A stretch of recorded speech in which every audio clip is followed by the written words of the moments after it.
102.3 e também no nosso notícia.com.br e também nas nossas redes sociais Aguardando a Notícia. Você acompanha a gente em tempo real, com informação todo o tempo do dia.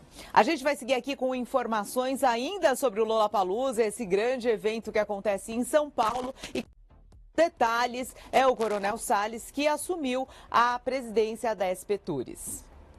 Lollapalooza 2026, a Prefeitura de São Paulo atuando nesse grande evento que envolve mais de 300 mil pessoas que vêm a São Paulo participar desse grande show de música aqui na cidade de São Paulo. Vejam vocês, todo o apoio da SP Tours por meio de estruturas para a Companhia de Engenharia de Trânsito, Polícia Militar, Guarda Civil, toda a sinalização para quê? Para que você possa vir acompanhar. E toda estrutura médica, de atendimento médico, também da Prefeitura de São Paulo. Acompanhe, venha. Hoje nós estamos aqui num evento teste para ver o que está acontecendo e onde a gente precisa ajustar. Acompanhe aí as imagens da Prefeitura de São Paulo, da SP Tours, aqui no Lollapalooza 2026.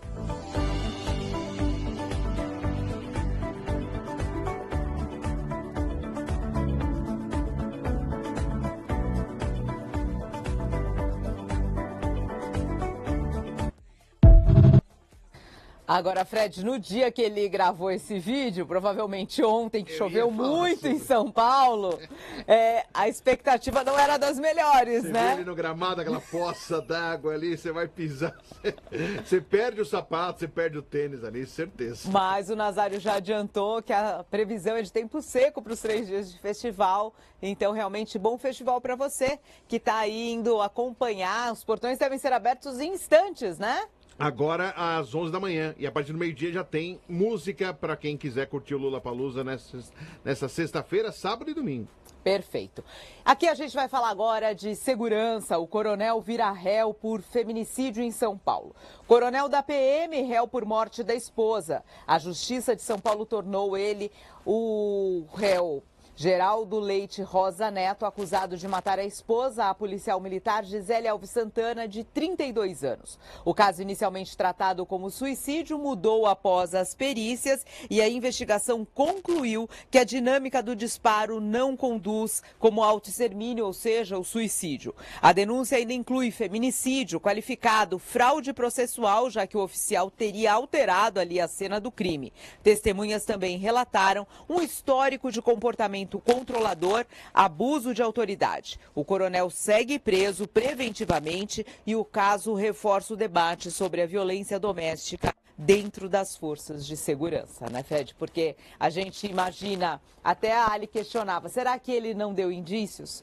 O agressor, na maioria das vezes, ele dá indícios e ela estava ali tentando se separar. Mas sair realmente dessas relações tóxicas não é fácil e é por isso que esses casos de violência, infelizmente, aumentam cada vez mais. Não, e é um absurdo. E assim, o que me incomodou bastante, Fabi, foi quando ele foi pro Romão Gomes, ele não estava algemado, tudo bem, vai, a gente pode falar, tudo bem, estava indo para um presídio militar, mas foi um abraço entusiasta que ele recebeu de um policial fardado saindo do carro. Isso trouxe uma imagem que não me agradou, ou seja, ele está sendo acusado de feminicídio, mas o policial de farda o abraça de uma maneira muito carinhosa, inclusive.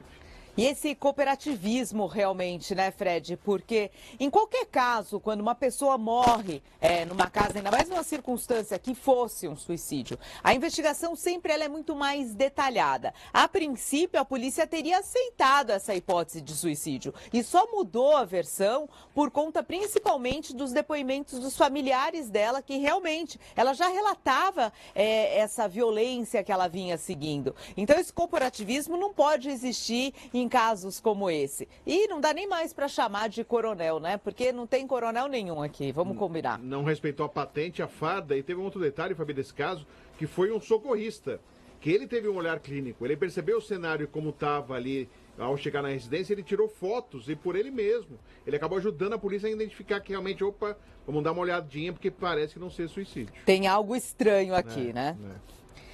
Agora a gente vai falar dessa questão que o Ministério Público Federal investiga a deputada por racismo e transfobia. O Ministério Público Federal abriu uma análise sobre denúncias contra a deputada estadual Fabiana Bolsonaro após o episódio Blackface durante discurso na Alesp. A parlamentar é acusada de racismo, transfobia ao criticar a deputada Érica Hilton. O caso também foi levado ao Conselho de Ética da Assembleia, que pode avaliar como quebra de decoro. A defesa afirma que se trata apenas de liberdade de expressão, mas o episódio gerou forte reação política, jurídica e o caso amplia o debate sobre os limites do discurso político e crimes de intolerância no Brasil. Que gênia, hein, Fabi? Que gênia, né? Realmente, o que não se faz hoje em dia para chamar a atenção, para virar realmente um factoide, que é o que ela fez, né? Simplesmente lamentável. Essa é a palavra, Fred. Não existe outra definição para um episódio como esse. E vamos falar de Brasília, Fred? Opa, tá agitado por lá. Brasília deve estar realmente por conta aí da possível delação de Daniel Vorcaro. O que a gente sabe por enquanto dessa questão da escalada da crise em Brasília.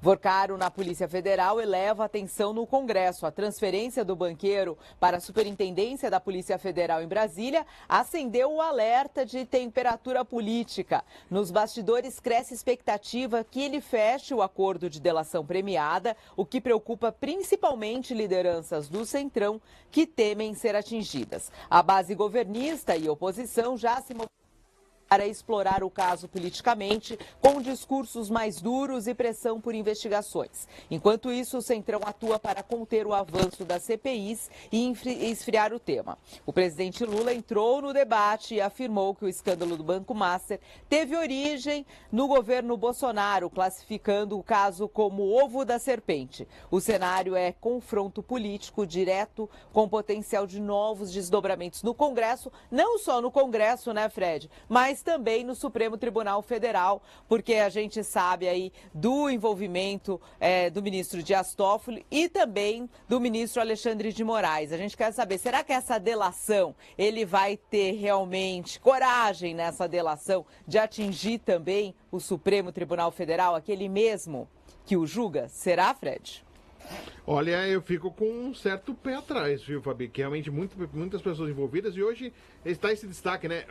Começou, o lado da direita tem culpa, tem envolvimento, lado da esquerda. Eu acho que dá um bolo todo, eu acho que tem os dois lados e que é lamentável, inclusive, também. Mais um fato lamentável. Vai sobrar para muita gente, mas o importante nessa história não é quem está sendo citado, mas que os responsáveis realmente sejam punidos e da forma que deve haver a punição. Então, se houver realmente uma delação, que todos ali sejam investigados, todos os envolvidos sejam investigados.